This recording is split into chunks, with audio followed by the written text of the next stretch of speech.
All right. Well, hello everyone, and welcome back for another Harbor-UCLA Emergency Medicine webinar series. Today our session is going to be specifically on why Harbor-UCLA in particular.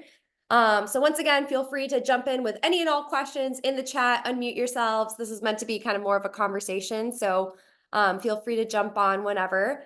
Right now we have me who's on. I'm one of the chiefs. My name's Joyce. And then we also have Leolia, who's also on. She's one of our other chiefs. She's in charge of DEI. And then we'll have maybe another Hi, resident everyone. join in later.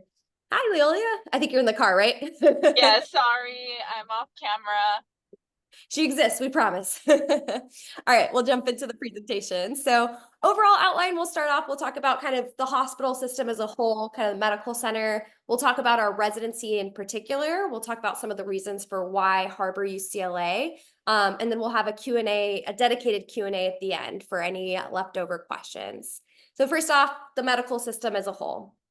So there are three main programs in Los Angeles for emergency medicine. I was very confused as someone who was not from Southern California as to the differences between the three. So we are LA County Harbor-UCLA. We are purely a county site. We're located in South Bay, which is down here.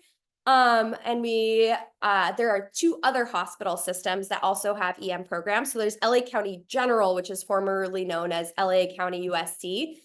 They're located right over here, kind of in downtown LA. And then there's UCLA proper, which has two separate sites, which is Ronald Reagan, which is kind of like in the Westwood, Santa Monica area, and all of you. So they're a split academic and county site. We're purely county. LA General's purely county. They're kind of a split site. So just so you know, three different programs, all fantastic. I definitely encourage you to apply to all of them. And if you have specific questions about kind of like the differences between them, we can also talk offline kind of whenever.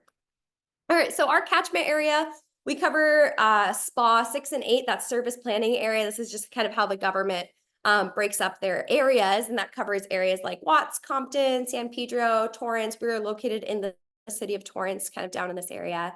Our hospital is a public hospital. It's a public safety net hospital, so we take care of anyone and everyone that walks through the door.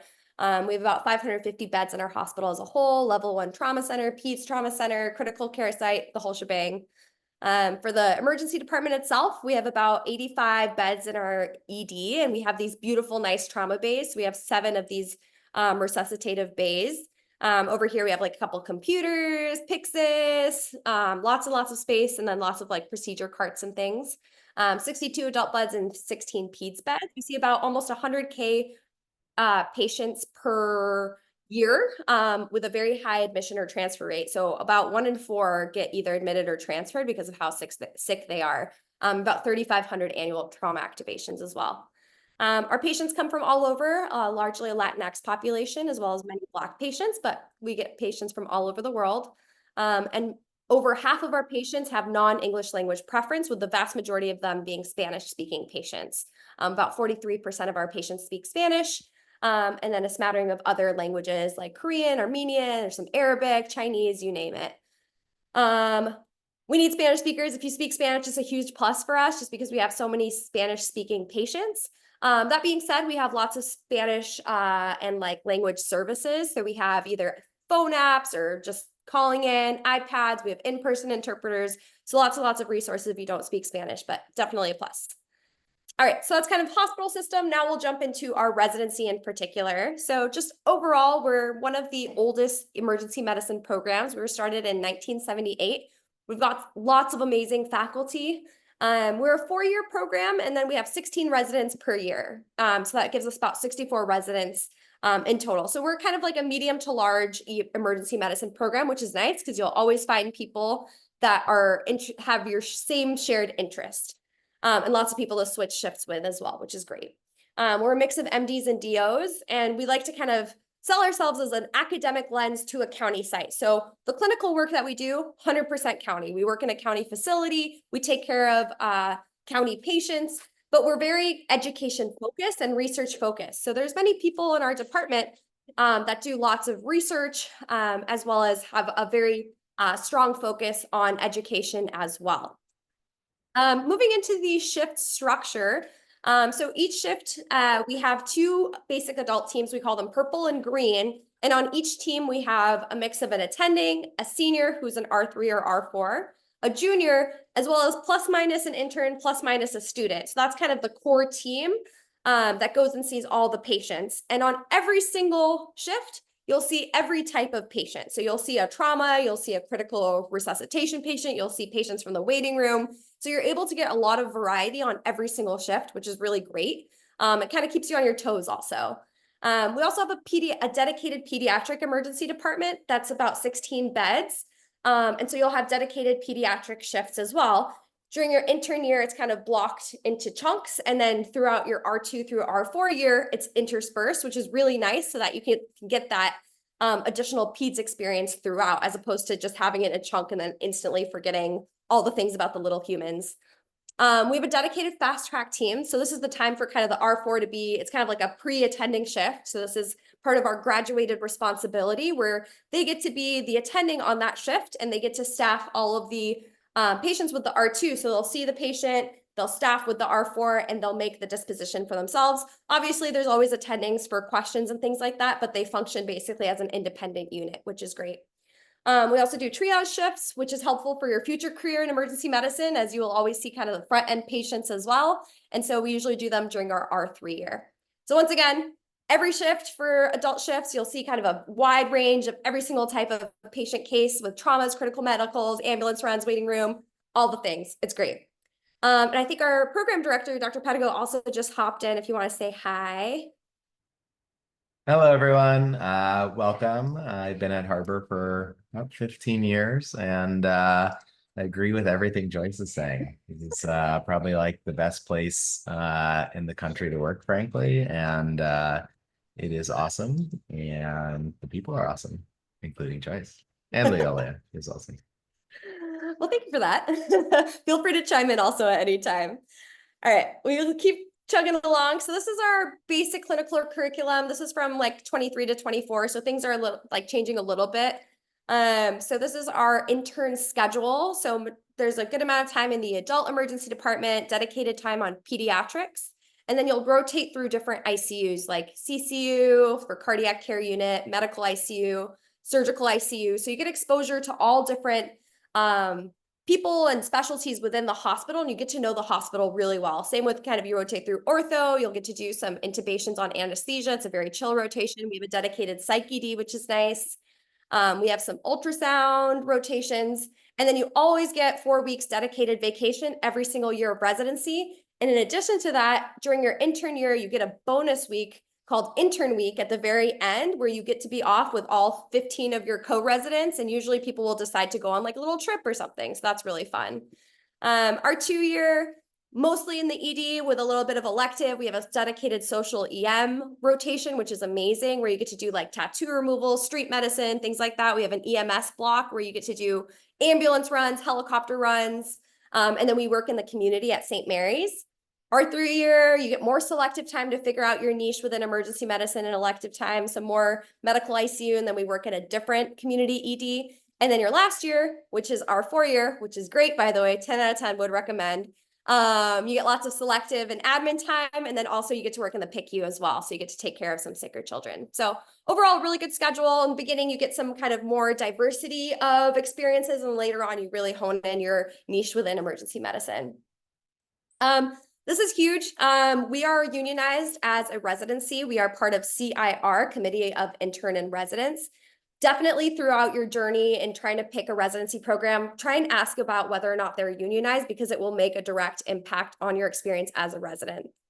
For us, our union has been able to negotiate contracts to really increase our pay throughout our time, and we're actually up for negotiation this year as well. So we're hoping to kind of push the dial a little bit further. But just to give you an idea, like when we first started, as interns, we were making around like $65K per year. And then now as R4s throughout these negotiations, we've gotten basically $20K in addition to that. Our housing stipend, we increased from $4K to now $10K. You get a bilingual bonus, some educational stipend. So there's lots of money that can come from kind of unions and unions being able to negotiate. And there's also a lot of different patient care funds, DEI funds, QI project funds. So there's lots of pots of money that are available for residents to do projects. So it's a really great resource. And then also, if there's ever issues with anything, the union can really back you up. So it's a great, great, great resource to have. Okay, wonderful. We made it to the next section. So we finished kind of talking about the residency. Now we're going to jump into why Harbor in particular. So 5 basic points. Number 1 is the people, the mission, education, support, and lastly, the family. So reason number 1, 2, and 3, honestly, are the patients. We have the most wonderful patients. They come from all over. It's such an honor to be able to take care of this patient population, to be completely honest. Like every day I go to work and I smile knowing that the work we do matters. People really, really are appreciative of our care, and it really makes a difference. Our faculty are absolutely amazing. They love teaching. They are some of the most like ridiculously accomplished human beings. And yet they are so, so humble. They like want to know about you. They want to know about like your dog, your kids, your family. And so it's really nice to have that baseline kind of level of almost friendship, right? But then also they're like teaching you, and they're already like renowned in the field of emergency medicine. So it's great to kind of learn from these people day to day. Our co-residents are absolutely wonderful. I would hang out one-on-one with absolutely any of my co-residents and have a fantastic time. Like we have some really, really amazing people. It's a very self-selecting group of people that want to work in county in kind of South Los Angeles. We have really great consultants too. I feel like this doesn't get stated enough. During intern year, you saw we're kind of all over the hospital for a large chunk of it. And so we get exposure to lots of different departments, and you make friends kind of in all the different departments. So when it comes time to us calling them in the phone from the emergency department, being like, hey, it's not like hey, I have an admit for you. It's like, hey, how was your bachelorette party? Oh, by the way, there's also this patient for you in room 10. And so it just really kind of smooths things over. And also, once again, it's a very mission-driven place across the entire hospital. People are there for the right reasons. People really want to take care of this patient population, and it shows. That also goes for the nurses, the pharmacists, the techs, the social workers, housekeeping, every single person you meet. Honestly, it's a really great working environment because of all these reasons. Just a quick note about like our faculty. Once again, like we have such wonderful faculty. We can spend like an hour on this slide just alone with all the great people that work here, like the textbooks, like the national organizations, et cetera, et cetera. Number 2, the mission as a whole. So I'm not going to read this to you, but basically we really want to provide patient-centered care, and really try and kind of like excel in medical education and collaborate with our community as well. And once again, it's a very self-selecting group of people who want to work in a South Los Angeles community or county hospital. Another big point for us is our DEI initiatives. And so just a couple of years ago, we restructured our entire DEI committee, and it's a program basically throughout all of the residency. So residents are involved, faculty are involved, fellows are involved, and it's kind of embedded throughout everything that we do. And so we restructured it to have 3 main parts to it. One part's kind of our patient care and community engagement, which is kind of our outward facing group. So that's kind of the stuff that we do with teaching at high schools. We'll do community outreach for medical schools, and just basically try and reach out to the community and see what we can help out with. Second part's recruitment and retention, making sure that we're getting applicants from all sorts of diverse backgrounds and making sure that people feel supported when they actually come here. And then the last one is kind of education and training, and kind of promoting an anti-racist curriculum, as well as training on minimizing bias and everything of that sort. So lots and lots of work that we're doing. We've made significant progress, but there's also more work that can be done. So it's constantly a work in progress. For our social initiatives, we have lots of different ways that we engage with our community. We have a dedicated social elective for our sub-I students, as well as our R2s. We have really good resources for medication-assisted treatment, so really helping people who are experiencing substance use and alcohol use disorder. We have resources for trauma recovery center and violence intervention programs. So not only are we taking care of patients who've survived traumatic injuries, but also we're trying to help them like mentally, psychosocially, and really bring that to the next level. We do a lot of work for social determinants of health screening, food pharmacy, street medicine. The list goes on and on. Okay, great. So the next part is kind of talking about our educational culture and rounds. So this is something that's very unique to Harbor that I haven't found at basically any other residency program. So the start and end of every single adult shift is a dedicated hour of rounds and teaching. So when I first heard about rounds, I was like, oh my God, internal medicine rounds. Like, I don't want to sit there and listen to things happen for so long and like talk about like, oh, pancreatitis, oh, scorpion bite, like things that aren't necessarily like on the ground going to help the patient. So I was like, I don't know how I feel about this. Actually being in the program and now being in my 4th year of the program, rounds is probably one of my favorite things about being in the program. So one, it allows for a very safe patient handoff because the first like 30 to 45 minutes is dedicated to making sure that the offgoing team can give all the information that the ongoing team needs to know in order to take care of those patients. So it gives better, safer patient handoff. And two, you get so much exposure to so many different types of patient stories and cases and dedicated teaching time. Because usually the last like 15 minutes, we do dedicated teaching for cases, the attending and the senior will go over cases and talk about different things that they've seen. And so you get really dedicated teaching on every single shift. You get teaching throughout the shift too, but the fact that you have this like isolated time where you don't have to worry about actively taking on new patients is really extraordinary because you get to really expand the number of patients that you've quote unquote seen. The other thing that I love about rounds, honestly, is that it's really nice when you're coming onto shift that you can kind of like sit, chill, drink your coffee, hang out with people, and then get kind of psyched up and ready for your shift. And then it's nice as the offgoing team because you can kind of work on your notes, work on closing everything off, maybe have like a few snacks and things like that we have in the rounding room. And once again, it's kind of like a family feel at the start and end of every shift. We start and end all together, which is really great. Also, just another quick note about the educational culture. I mentioned this briefly about kind of the graduated responsibility that we have. And so for us, if it's your patient, it's your procedure, unless it's like a super hyper rare procedure or very like sick patient. But we have so many procedures to go around that basically when it comes up, we will actively try and find interns to be able to do procedures. Because as the seniors, we really, really love making sure that our interns thrive. And so we love teaching. And so that's the culture. It's not a culture of like, oh, I need to get this procedure because I've never seen like a chest tube done. Like lots of chest tubes to go around and people are always very willing and active in teaching. The support. So this is a big one. When you're kind of looking at different residency programs, try and ask questions to figure out how responsive the program is to requests for change or when issues come up.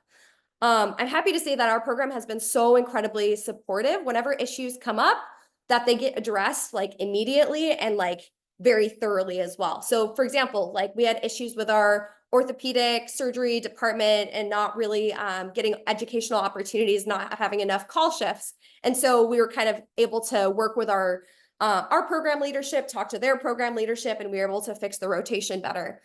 Same thing with our backup and our jeopardy policy, or we made now a new pregnancy policy. So when residents come up with issues, our program leadership is very, very direct and eager to like work on making the program better as a whole.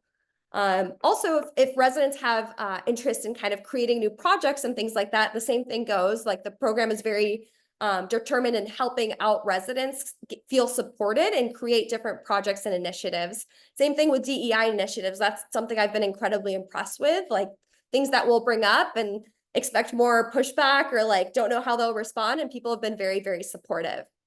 So I think overall, the most important thing about wellness is not necessarily like having like the pizza parties or things like that, like true wellness and finding a program that truly cares about mental health and well-being means that they need to be adaptable and responsive to change. And I can say for certain that Harbor does a really good job at that. Whenever a resident has had any issue where they need to like kind of step away for a little bit for whatever reason, we are able to support them in order for them to take off that time, which is great.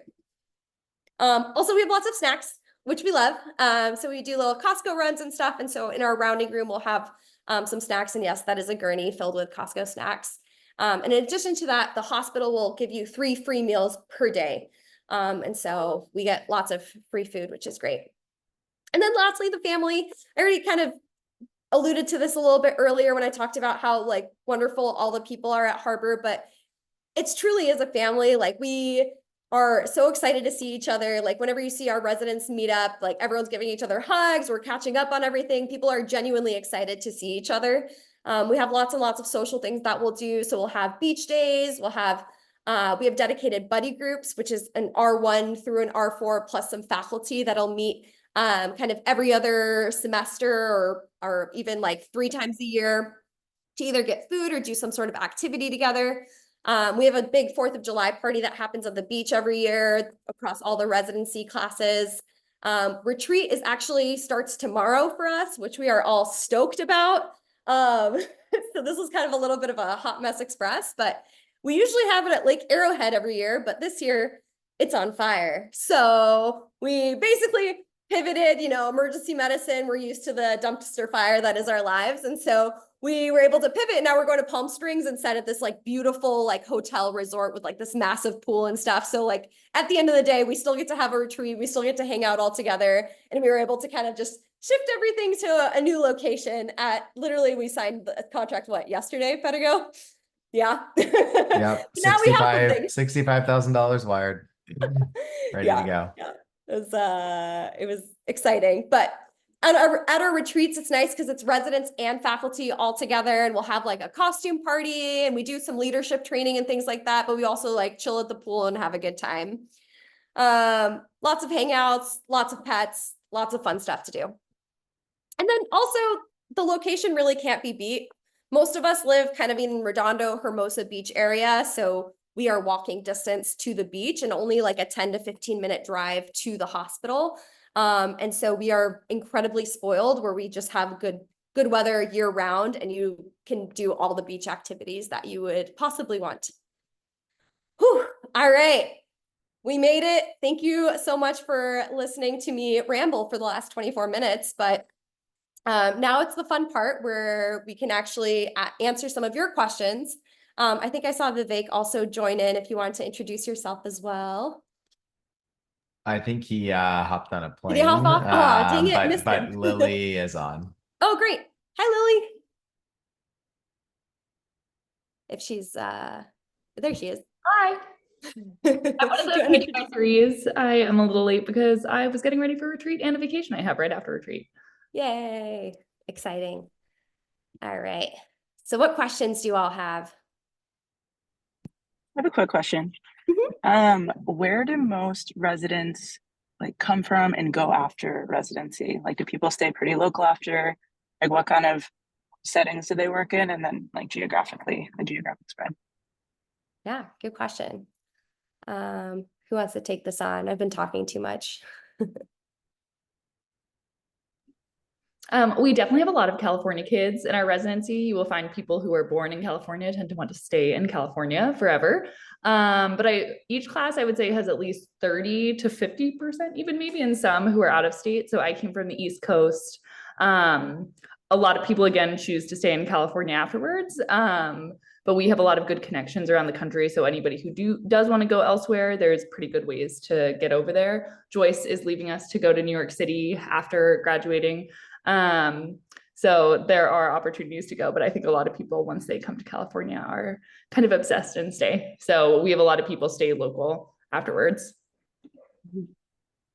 Yeah, honestly, not a bad spot to stick around, to be completely honest. My husband got into a PhD program, so we're stoked. We're going to be in New York for at least a couple of years. For my class in particular, I know people are looking in Chicago, Seattle, lots are staying in LA, NorCal. So people will go kind of all over, but a large percentage do stay in California, specifically SoCal. Great question. Thank you, guys. Just to give you an idea, over the last few years, we've had people go to Montana, Utah, Boston, Indiana, Ohio. So I think the great part of like Harbor, the program is so well connected. There's definitely like no doubt California presence, but I think that's just because of the residents' preference, but the program itself is very well connected throughout the country.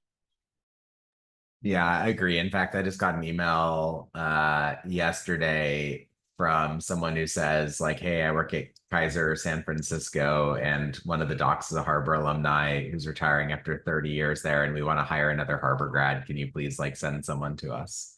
So they're like, yeah, sure, no problem. Um, so yeah.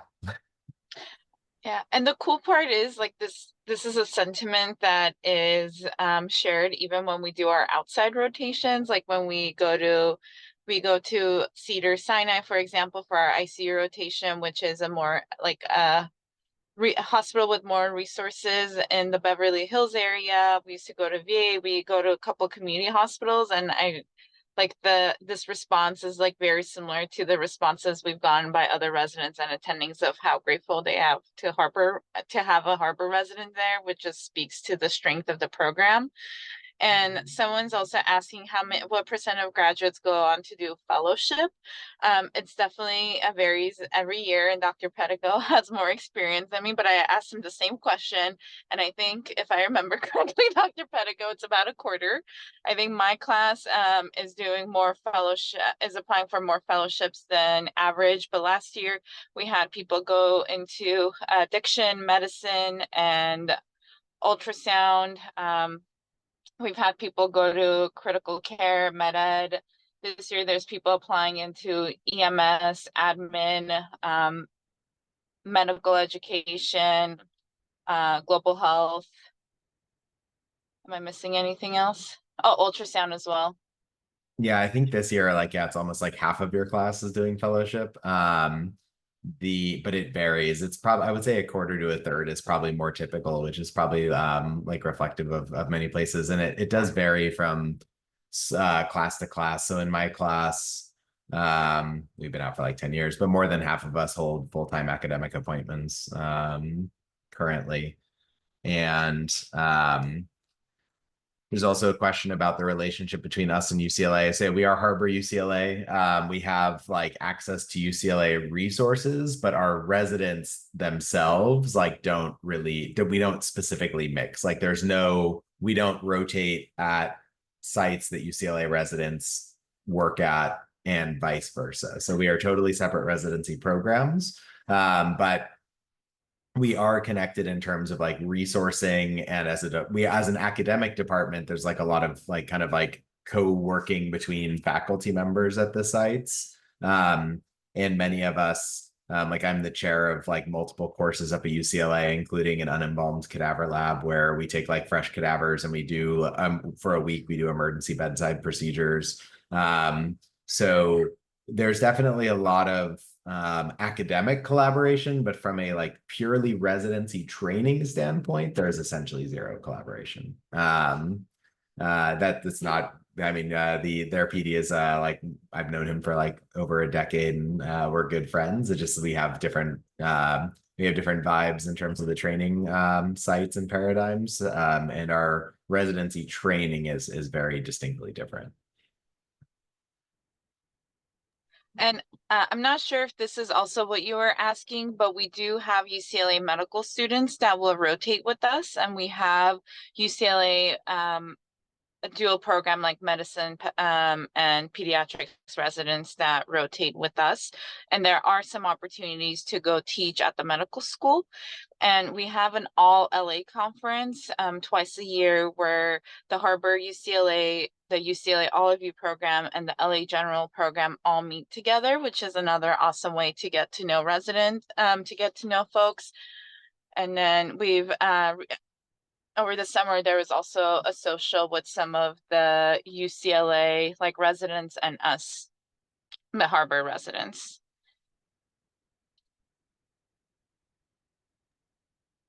Great. There's another question about what setting do most of your graduates work in? Do most work in academia, or do many work in community hospitals? I think we answered a little bit. People go everywhere. Honestly, there's a spattering of lots of people who will do community work or go into academia. For people who specifically want to do academia within Southern California, many of us kind of choose to do fellowship in order to gear ourselves up for that.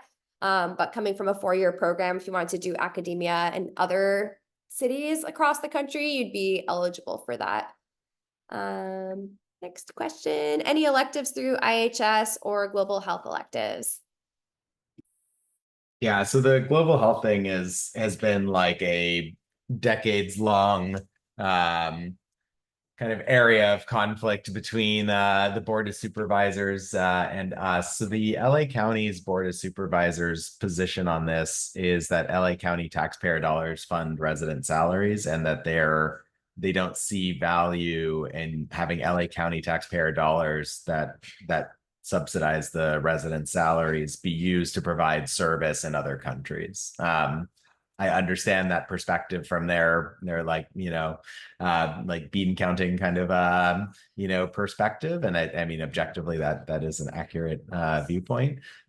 We also recognize that some people do want to do global health. And so there's certainly some interested like residents in the global health space on this call. So, I would say if you want to do like months outside of the US, while you're in residency training, I would recommend training elsewhere. But I think there are lots of ways that we can support interests in global health. And I know, I guess some people on this call might be able to kind of better speak to that. That is me.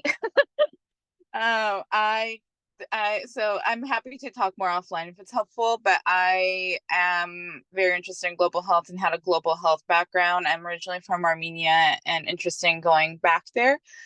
So although I will say like it's really important to think about like what you want to get out of global health work in residency in general, even if you look at the programs that go abroad, the most that people go is 8 weeks. But there are opportunities, especially given like after with like the pandemic, there is more global health work that's being done virtually.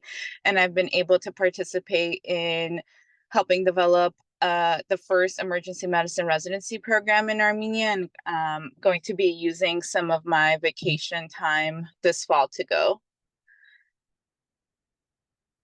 And then UCLA does have some global health faculty, so you could potentially be connected through that. But unfortunately, there isn't like non-vacation time you could use to go.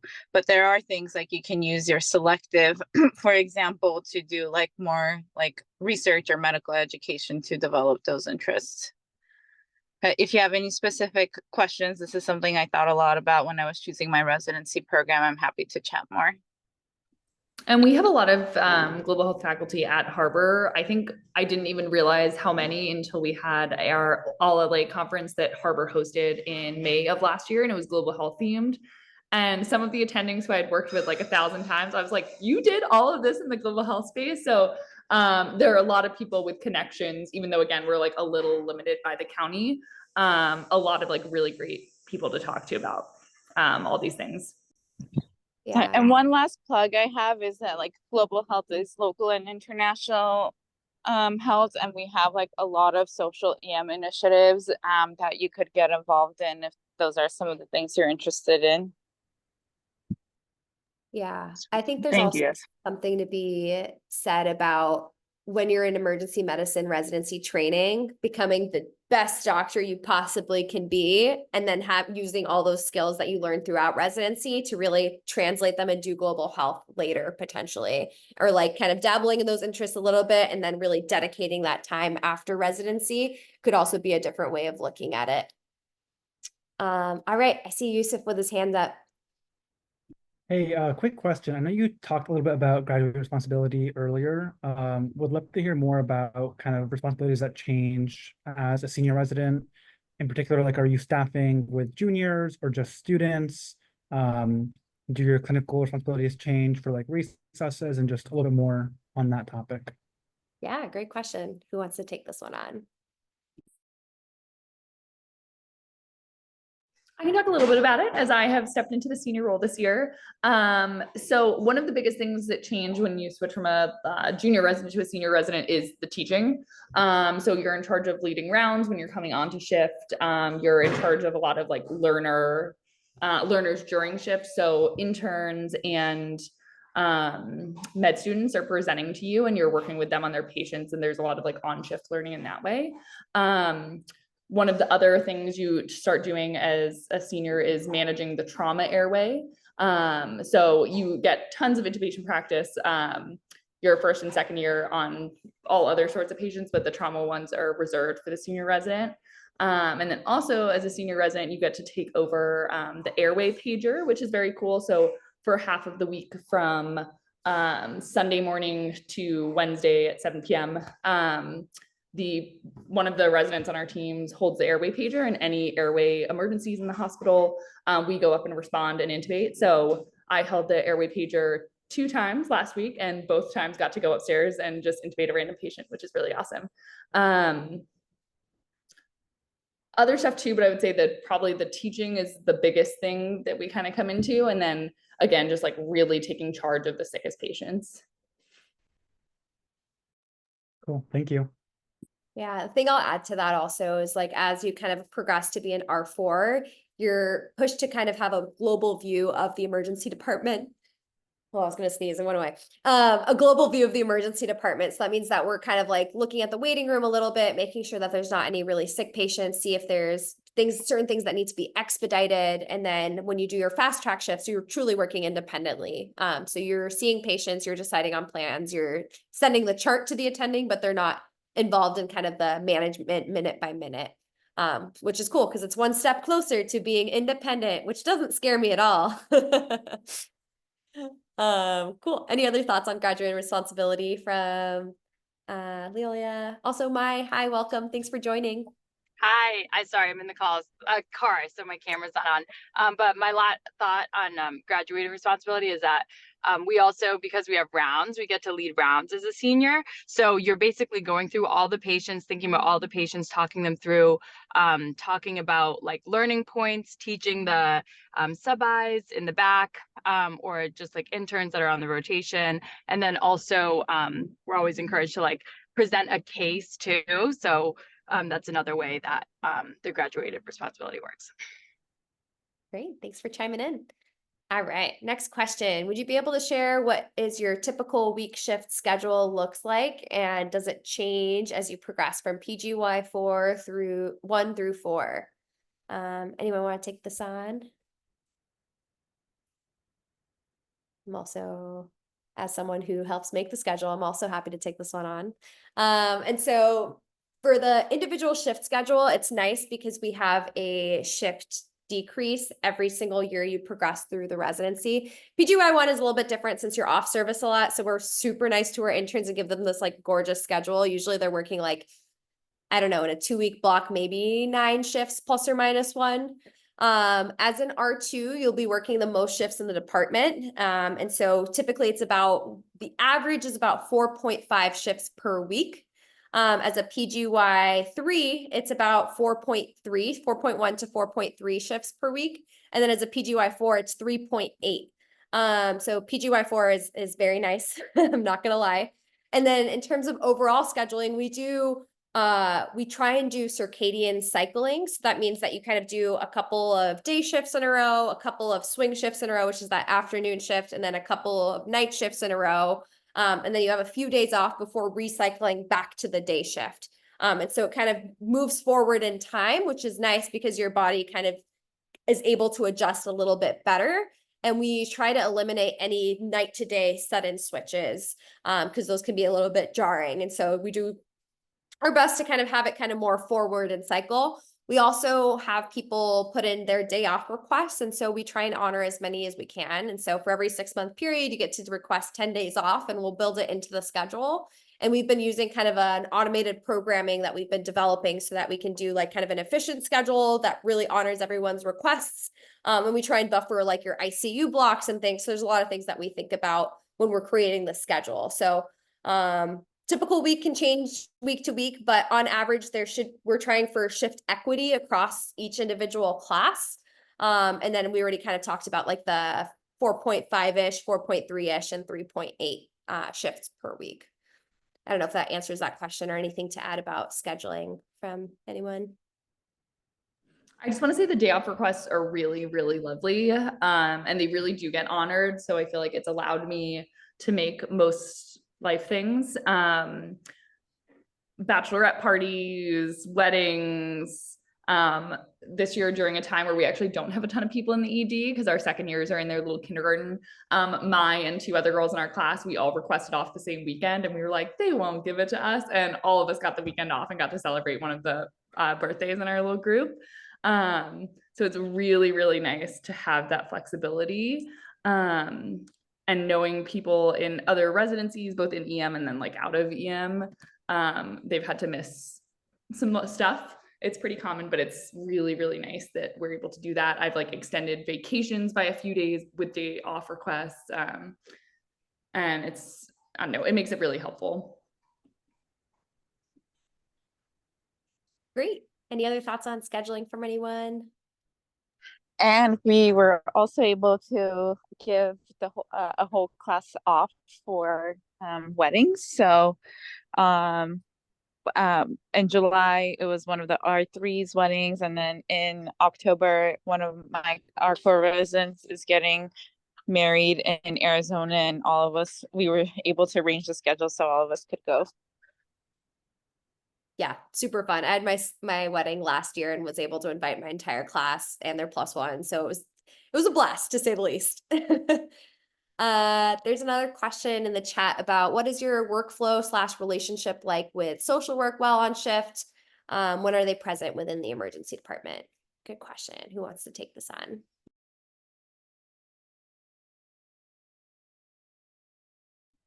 We have social workers around most of the time. There's occasional nights where there's not coverage, but it's pretty rare.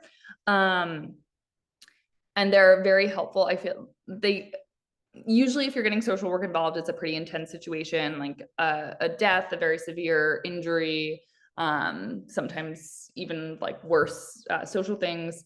And I think because of that, because we're getting them involved in such serious situations, it like builds a very strong relationship. And I feel like when I think about those like really difficult cases I've had, I think of the social worker I worked with. And every single one of those times I met a new social worker in one of those scenarios, now every single time I see them, we're like so friendly with one another. I feel really comfortable calling them and asking them for help. And again, a lot of these situations they have so much more experience with than we do. So being able to lean on them in those tricky situations, dealing with like child abuse and things like that, they've just seen and done this so many times that they're just like a wealth of knowledge on how everything works, and they're really lovely.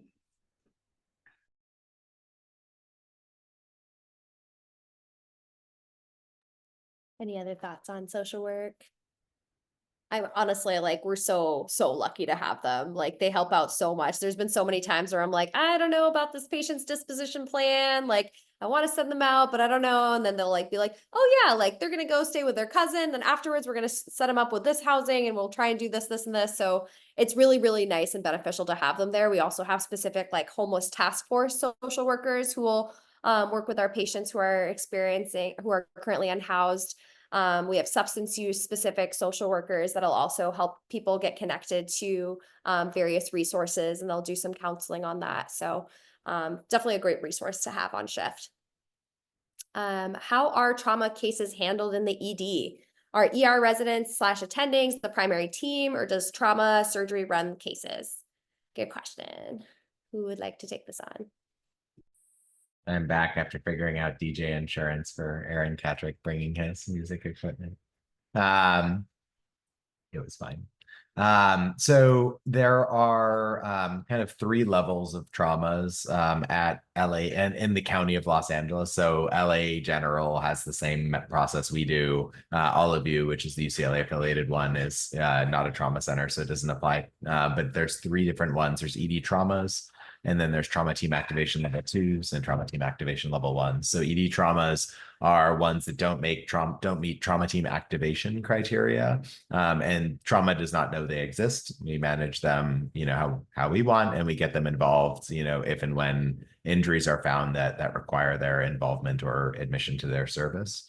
For trauma team level 2 and trauma team level 1 activations, those trauma is notified, and in trauma team activation level 2s, a trauma resident comes down. I think they have to come down within like 30 minutes or something like that. They're usually there when the patient arrives, but the ED attending is the trauma team leader because there is no other attending there.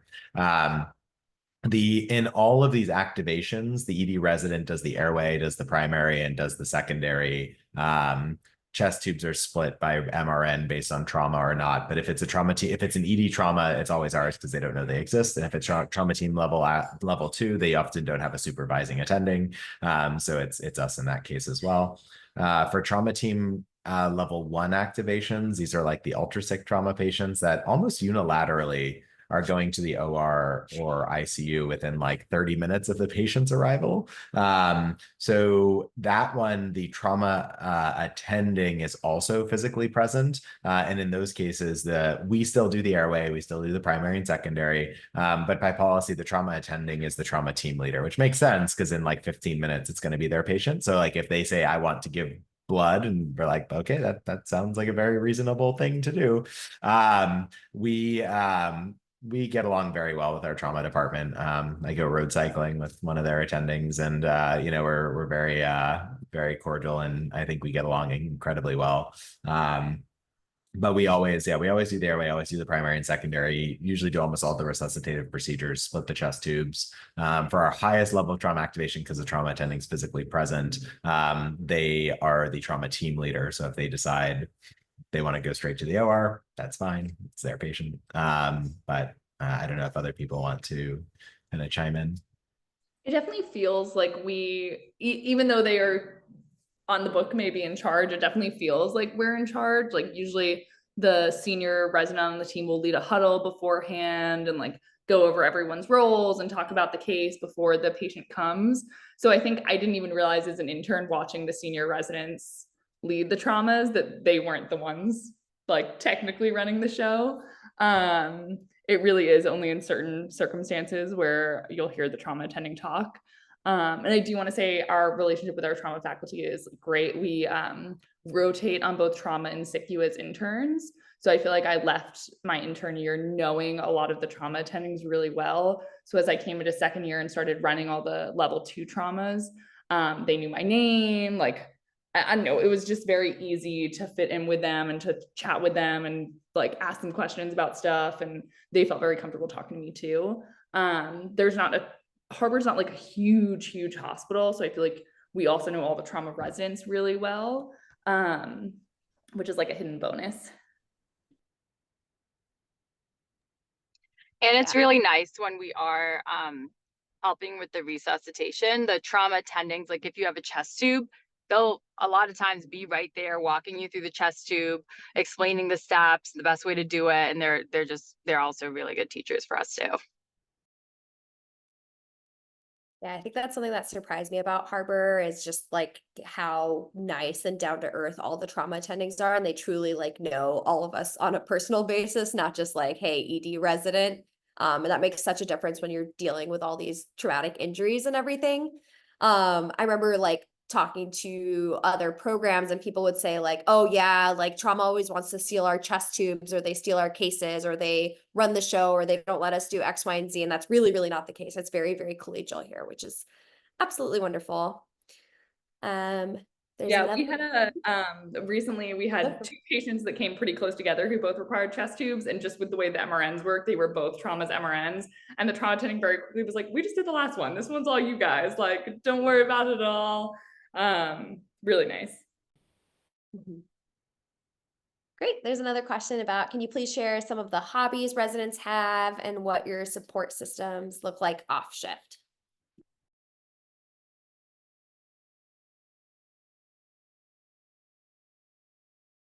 I think Bosco just took up paragliding or something. He was like jumping off some cliff with like with a little parachute thing. Do you see that? Corey is flying planes. Yeah, that's true. We had a lot of rock climbers, but then a bunch graduated. People like Greg used to do like LCAP on the weekends and like do not like free soloing like that one dude, but like with actual equipment. Yeah, I feel like we have the like classic EM hobbies of like hiking and biking and like outdoor activities, but then we also have like a bunch of guys in my class will get together and play like Super Smash Bros. And like just send out a little flag to do it. There's some pickleball groups, volleyball, I don't know, all sorts. And then we just like get together and like eat and hang out quite a bit. Yeah, restaurants, breweries, Like people will like do little weekend trips together. So basically whatever hobby you have, chances are with 63 other residents, someone else will also be interested in joining X thing with you. People have a very wide range of hobbies and interests. In terms of support systems, looking like off shift, I would say kind of the biggest thing going in for you all starting your intern year is whatever support systems you have now, like definitely rely on those support systems when you go into residency as well, your family, your friends, things like that. And then when you enter residency, it's nice, like at Harbor, we have so many residents and we truly want to support our interns from day one, right when they start, both with co-residents as well as faculty really look out for the residents as well. So it's nice to have that multi-layered support system. For specifically for wellness, we have our a psychologist that's employed by the hospital named Hoda, who's absolutely amazing. And so she's a full-time psychologist for all of the residents. So if you ever have an issue or need like a counseling session or anything of the sort, she's a really good resource and is very readily available and able to talk to residents too. So that's really nice. Anything else for hobbies and support systems? I think Josh does Dungeons and Dragons. Yeah. No, seriously. I think he does. No, he does. He invites us. No, it's great. Josh also hosts like amazing parties. Like he's one of our co-residents in the R4 class. He's like, hey, you guys want to come over for this like Halloween party? And he was really downplaying it. We're like, yeah, sure. So like basically our whole class went over to his house. This man rented out a bouncy house, like straight up in the backyard, bouncy house with a slide and a soft serve ice cream machine. And he like prepared this whole feast for us. And we're like, what? This is amazing. We like played all these games. It was honestly really astounding that he prepared all that stuff. Also, Lily was not invited. Same. Also, what was? I said Lily and I were not in. Lily and I were not invited. Next time, you know. Our I did class not is know just that special. about Josh. Yeah, he goes all out. It's amazing. Cool. There's another question about how's the culture about switching shifts with co-residents? Who wants to take this on? Sure, I can talk about this. I feel like there's a very positive culture of switching shifts. Like if someone has an important event or something happens, at least in my experience and in some of my co-residents' experience, like it's mostly you're able to shift out your shift or even do like three-way swaps sometimes to get out of the shift. So I've only had mostly positive experiences with that. Just by being in emergency medicine, like congratulations, you picked the best specialty. And also people are so down to trade shifts, especially if you're like, hey, can I trade this weekend for this weekend? Like people are very flexible just because there's so many residents. So people often like stack days off to buffer their vacations. And so if you go from a 7-day vacation to a 10-day vacation, maybe you can go abroad then. Or if you have life things that come up, people are always very willing to help cover each other and give each other that support. So I think that makes a really, really big difference in kind of the culture of our program as a whole. Yeah, and it's not just like, oh, people will take your day shift on a Wednesday. Like I had a friend visiting from college last Saturday, and I had a Saturday swing shift. So like not the most ideal. And that's like obviously a weekend, an afternoon, not the most ideal. And someone switched me like right away when I asked. I think we all know that like we would want someone to switch with us when we have it. So if someone asks us and we don't have anything planned, like we do the switch every time. Yeah, we had a trainee recently who required like urgent surgery. She's fine. But her shifts for 2 weeks were covered in what, like 10, 15 minutes? Maybe 20? I think I was at SeaWorld and like we were just texting and it was done within like, yeah, I think 20 minutes. And again, a plug for our trauma surgeons. One of our incredible trauma surgeons took out her gallbladder and she said, great experience, 10 out of 10. 10 out of 10. If I had 2 gallbladders, would gallbladder again? Yeah, it was so funny. She like walked into the doc box and she's like, I think I have a positive Murphy sign. And I was like, what? So we like got her a room and she like went up for surgery and she's like, I think I can go back to work. And we're like, no, we are going to cover you these 2 weeks. And she's like, oh, okay, that sounds nice. So yeah, we really take care of each other, which is nice. We have about 4 minutes left. I see another question in the chat. I've experienced such a range of POCUS/nerve block training throughout my sub-Is. Can you speak to how confident residents feel in this space?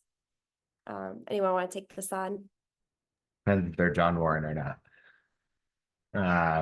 We have a pathway for some of the more common nerve blocks. I think we have a lot of confidence in them, but I would say for the more rare things, I would say that's like an emerging thing that we're starting to kind of do more at Harbor. But as an agreed upon, we have an agreed upon hip fracture pathway, for instance, and and as part of the hospital approved pathway, we do the fascia iliaca block or whatever nerve block you decide to do and stuff like that. And so there's definitely hospital support for the regional anesthesia things, but I would say outside of the things smaller scale blocks like fascia iliaca blocks, etc. I personally have not done too many of the more exotic nerve blocks. We have multiple ultrasound trained faculty members who do. So I know what other residents have in terms of comments.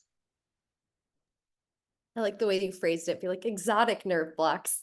During our intern year, we do 2 weeks of dedicated ultrasound time, which is really, really great. I came from a medical school that didn't have great ultrasound training, so I was very, very green when I walked into residency. And so having that dedicated 2 weeks was really nice. And kind of throughout shift, we do a lot of things with ultrasound. We also do a lot of ultrasound guided IVs.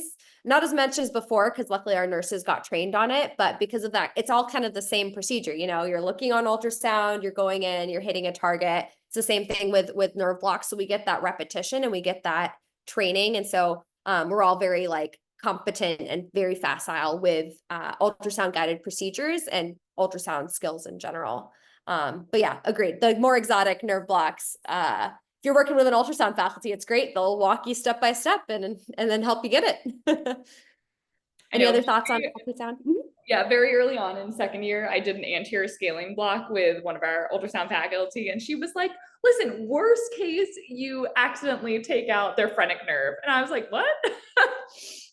Now I'm a little nervous. I feel like for cardiac ultrasounds, gallbladder ultrasounds, those type of things, those really bread and butter, we get a lot of experience doing it. Again, those slightly weirder things, you probably need an ultrasound faculty with you to feel comfortable doing.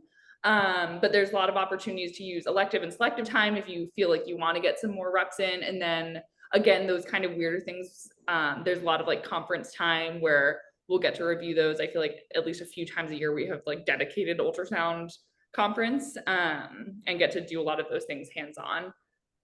Again, it's not every day that a patient has an indication for an anterior scaling block, so it's going to be rare. All right, it's 5:59. I want to be respectful of people's time, but please, please, please feel free to email us with any additional questions if you want to ask. If you want to chat with someone more on the phone, if you're like, wow, Lily seems great, I would love to talk to Lily more, feel free to shoot an email to our harboremdei@gmail.com and we'll hook it up with whoever you would like to talk with more. I know applications are due soon, so good luck, everyone. We're going to have our next session middle of next month about interview tips, so make sure to log in for that. But in the meantime, once again, feel free to reach out with anything. We're excited you're all applying. Good luck with everything. Bye. Thanks for coming.